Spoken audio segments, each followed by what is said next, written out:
کچھ شک نہیں کہ تمہارا پروردگار اللہ ہی ہے جس نے آسمان اور زمین کو 6 دن میں پیدا کیا، پھر عرش پر جلوہ افروز ہوا۔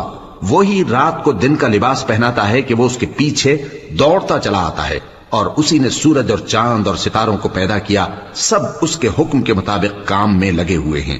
دیکھو سب مخلوق بھی اسی کی ہے اور حکم بھی اسی کا ہے۔ اللہ رب العالمین بڑی برکت والا ہے۔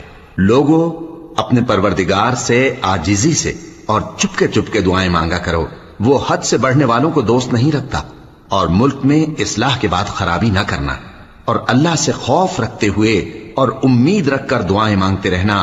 کچھ شک نہیں کہ اللہ کی رحمت نیکی کرنے والوں سے قریب ہے، اور وہی تو ہے جو اپنی رحمت یعنی بارش سے پہلے ہواؤں کو خوشخبری بنا کر بھیجتا ہے، یہاں تک کہ جب وہ بھاری بھاری بادلوں کو اٹھا لاتی ہے تو ہم اس کو ایک مری ہوئی بستی کی طرف ہانک دیتے ہیں، پھر بادل سے بارش برساتے ہیں، پھر بارش سے ہر طرح کے پھل پیدا کرتے ہیں۔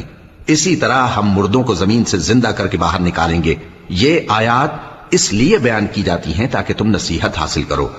اور جو زمین پاکیزہ ہے اس میں سے سبزہ بھی پروردگار کے حکم سے نفیس ہی نکلتا ہے، اور جو خراب ہے اس میں سے جو کچھ نکلتا ہے ناقص ہوتا ہے۔